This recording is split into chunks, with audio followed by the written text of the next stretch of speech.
নিয়ে গোটা দেশটাকে গেরুয়া করছেন, তার সঙ্গে গৈরিকীকরণ করে ইতিহাস বদল করে দিচ্ছেন, এমনটা বলছে ভাস্কর দা এবং মুখ্যমন্ত্রী মমতা বন্দ্যোপাধ্যায়। একটা পৌরাণিক চরিত্র নিয়ে দেশ বদলাচ্ছি না, আমরা ভারতবর্ষের যে ইতিহাস সেটাকে পুনঃপ্রতিষ্ঠা করছি। সেটা কারোর কাছে মিথোলজি মনে হতে পারে, সেটা তো কিছু করার নেই। কার কতটা জ্ঞান আছে, বুদ্ধি আছে, বিবেক আছে, শিক্ষা আছে, সেটার জন্য তো কোনো দায়িত্ব অন্য কেউ নিতে পারবে না।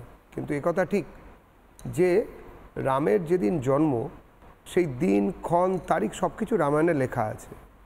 রামের আদি অন্তত 30 জন পূর্বপুরুষের নাম ইতিহাসে লেখা আছে এবং তাদেরও সময়গুলো লেখা আছে। এবং এখন হিসেব করে দেখা গেছে সেই সময় যে তারা জন্মেছিলেন, অন্তত সময়টা যে ছিল সেটা পরিষ্কার করা যাচ্ছে। আমরা কলিযুগাব্দ মানি খ্রিস্টাব্দের মতন, আমরা বাকি সব কিছু মানি। মুশকিলটা হচ্ছে যে 1200 বছরের আরব সাম্রাজ্যবাদীদের শাসন এবং তারপরে 300 বছরের ইউরোপিয়ান সাম্রাজ্যবাদীদের শাসন, এই সব মিলিয়ে প্রায় 1500 বছরের সাম্রাজ্যবাদী শাসনে আমাদের একটা বড় অংশের মনে এটা সুপ্রতিষ্ঠিত হয়েছে যে ভাই যা কিছু আছে সব বাইরে থেকে ভালো আছে, এখানে কোনো কিছু হলেই সেটা করা যাবে না, ইন্ডিজেনাস সব কিছুই খারাপ, সব কিছুই বরবাদির সূচক এবং শুরু, সুতরাং এই ভারতবর্ষীয় কোনো কিছু নিয়ে কথাবার্তা বলা যাবে না। আমরা যারা জাতীয়তাবাদী, যারা রাষ্ট্রবাদী, তারা পরিষ্কার, এখানে কংগ্রেস, সিপিএম, বিজেপি, তৃণমূল, নকশাল এরকম বলে লাভ নেই। জাতীয়তাবাদ শব্দটা এবং রাষ্ট্রবাদ শব্দটা খুব জরুরি দরকার। আমি আপনাকে একটা ছোট্ট কথা বলি, এতক্ষণ অনেক তরজা হলো। সোহরাব রুস্তমের নাম শুনেছেন? আমাদের বাংলায় প্রচলিত কথা আছে, বেশি রুস্তমই করিস না। সোহরাব আর রুস্তম ইরানের জাতীয় বীর বলে পরিগণিত হন, কিন্তু না তো সোহরাব ইরানের থাকাকালীন বা রুস্তম, এনারা দুজনের কেউই কিন্তু মুসলমান ছিলেন না রাষ্ট্রীয় হিরো হিসেবে। আচ্ছা, একবার উনি কিছু বলতে চাইছেন, তারপর হ্যাঁ আমি কন্টিনিউ করছি। জাস্ট একটা সেন্টেন্স আপনি কি বলছেন, একটা সেন্টেন্স আবার বলুন। রামচন্দ্রের জন্ম হয়েছে বলছেন সাল ইত্যাদি, কোন যুগের? এই যুগের যুগটা বলবেন তো? সাল আমরা জানি আজকে কত তারিখ, ঠিক আছে, উত্তর দিতে দিন। ব্যাস, মানে কোন যুগের যুগটা বলবেন? আপনারা অন্য যুগের কথা বলছেন, এই যুগের আমি একটু বলি। হ্যাঁ বলুন। যুগ কল্পনা, এখন তো এই বিষয়টা যে নিয়ে আলোচনা হচ্ছে তার পরিপ্রেক্ষিতে এটা হতে, এখন আলোচনা করলে আলোচনাটা বড় হবে, আমাকে ততক্ষণ বলতে দেবেন না। আমি যেটা ছোট করে বলি, হিন্দু শাস্ত্রমতে সত্য, ত্রেতা, দাপর, কলি এই যুগ কল্পনা এবং আমাদের গ্রেগরিয়ান ক্যালেন্ডারে বা সৌর ক্যালেন্ডার, যে ক্যালেন্ডারই আপনি হিসেব করুন না কেন, সেই তারিখের মানে তিথি কল্পনা দুটো আলাদা নয়, কিন্তু দুটো নিয়েও কথা বলা যেতে পারে। যদি ত্রেতা যুগে রাম জন্মগ্রহণ করে থাকেন এবং সেই সময়ের যে স্টেলার কন্ডিশন সেটা যদি এর সঙ্গে অ্যাড করা যায়, তাহলে দুটোকে দেখা যাবে যে ঠিক আছে। বলে আসি রাজুদা, আপনার কাছে আসি আছে উত্তরটা দিয়ে দিতে দিন। রাজুদা আসি আপনার কাছে, শেষ করতে দিন। ভারতবর্ষ রামের একদম, ভারতবর্ষ রামের জন্মভূমি, এটা উত্তর নেব। আমাকে 30 সেকেন্ড কথা বলতে দিন। ভারতবর্ষ বলে কোনো দেশই ছিল না। এক এক করে ভারতবর্ষ 1947 12 বছর কথা বলছেন না, এটুকু সবাই আমাকে উত্তর 30 second uninterrupted 30 second audio down uninterrupted 30 second. Debjit সরকারের বাবার নাম ডাক্তার বাসুদেব সরকার। দেবজিৎ সরকার কি দেখেছিল? দাঁড়ান, বলতে দিন। আমার মা আমাকে বলেছেন আমার বাবার নাম ওটা, আমি বিশ্বাস করি, এক্স্যাক্টলি তাই। আমি সেটাই বলতে চাই যে পাড়ার ঝন্টাদা যে আমার বাবা নয়, ঝন্টা কাকু, আমার বাবা যে বাসুদেব সরকার, সেটা আমার মা বলেছে, আমি বিশ্বাস করছি। সনাতন ভারতবর্ষে আমরা সবাই বিশ্বাস করি, যারা রামকে দেবতা হিসেবে মানি বা মানি না, রাম ভারতীয় এবং ভারতবর্ষে তিনি জন্মেছেন। রামের জন্মস্থান রামের জন্মস্থান লাহোরে কিংবা বেথলেহেমে নয়। এই নিয়ে কোনো কথাই বলা ঠিক আছে, আমরা আলোচনায় ফিরবো গেরুয়া রং এবং সেই নিয়ে রাজনীতি নিয়ে। আমি রাজুদার কাছে আসবো। ঠিক আছে ভাস্কর দা, আসি এক মিনিট। ভারত নিয়ে গোটা দেশটাকে গেরুয়া করছেন, তার সঙ্গে গৈরিকীকরণ করে ইতিহাস বদল করে দিচ্ছেন, এমনটা বলছে ভাস্কর দা এবং মুখ্যমন্ত্রী মমতা বন্দ্যোপাধ্যায়। একটা পৌরাণিক চরিত্র নিয়ে দেশ বদলাচ্ছি না, আমরা ভারতবর্ষের যে ইতিহাস সেটাকে পুনঃপ্রতিষ্ঠা করছি।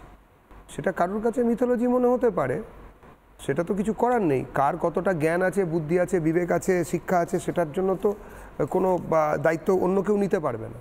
কিন্তু একথা ঠিক যে রামের যেদিন জন্ম, সেই দিন, ক্ষণ, তারিখ সব কিছু রামায়ণে লেখা আছে।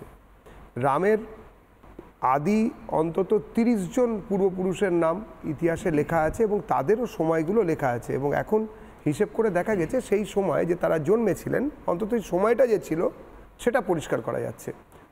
আমরা কলিযুগাব্দ মানি খ্রিস্টাব্দের মতন, আমরা বাকি সব কিছু মানি। মুশকিলটা হচ্ছে যে 1200 বছরের আরব সাম্রাজ্যবাদীদের শাসন এবং তারপরে 300 বছরের ইউরোপিয়ান সাম্রাজ্যবাদীদের শাসন, এই সব মিলিয়ে প্রায় 1500 বছরের সাম্রাজ্যবাদী শাসনে আমাদের একটা বড় অংশের মনে এটা সুপ্রতিষ্ঠিত হয়েছে যে ভাই যা কিছু আছে সব বাইরে থেকে ভালো আছে, এখানে কোনো কিছু হলেই সেটা করা যাবে না, ইন্ডিজেনাস সব কিছুই খারাপ, সব কিছুই বরবাদির সূচক এবং শুরু, সুতরাং এই ভারতবর্ষীয় কোনো কিছু নিয়ে কথাবার্তা বলা যাবে না। আমরা যারা জাতীয়তাবাদী, যারা রাষ্ট্রবাদী, তারা পরিষ্কার, এখানে কংগ্রেস, সিপিএম, বিজেপি, তৃণমূল, নকশাল এরম বলে লাভ নেই।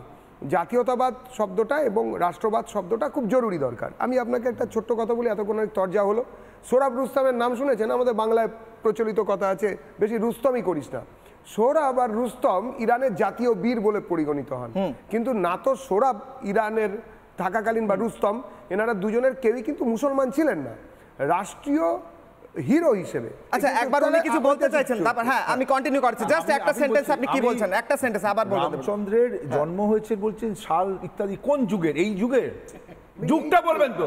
সাল আমরা জানি আজকে কত তারিখ, ঠিক আছে, উত্তর দিতে দিন। ব্যাস, মানে উত্তর কোন দিতে দিন। যুগের যুগটা বলবেন? ব্যাস, আপনারা অন্য যুগের কথা বলছেন, সেই এই যুগের আমি একটু বলি। হ্যাঁ বলুন। যুগ কল্পনা, এখন তো এই বিষয়টা যে নিয়ে আলোচনা হচ্ছে তার পরিপ্রেক্ষিতে এটা হতে, এখন আলোচনা করলে আলোচনাটা বড় হবে, অনেক আমাকে বড় হবে, ততক্ষণ হ্যাঁ, বলতে দেবেন না।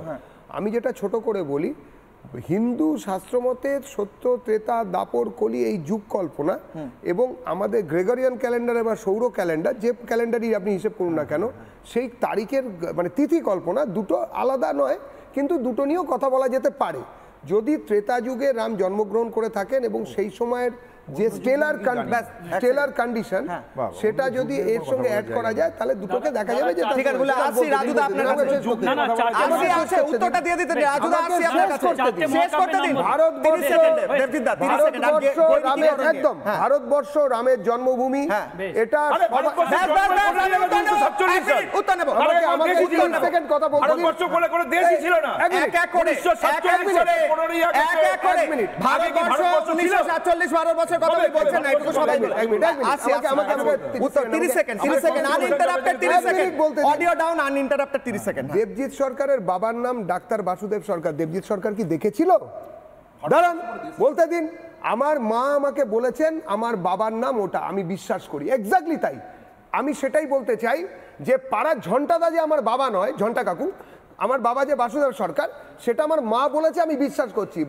সনাতন ভারতবর্ষে আমরা সবাই বিশ্বাস করি, যারা রামকে দেবতা হিসেবে মানি বা মানি না, রাম ভারতীয় এবং ভারতবর্ষে তিনি জন্মেছেন। রামের জন্মস্থান রামের জন্মস্থান লাহোরে কিংবা বেথলেহেমে নয়। সুতরাং এই নিয়ে কোনো কথাই বলা ঠিক আছে, আমরা আলোচনায় ফিরবো গেরুয়া রং এবং সেই নিয়ে রাজনীতি নিয়ে। আমি রাজুদার কাছে আসবো। ঠিক আছে ভাস্কর দা, আসি 1 মিনিট ভারত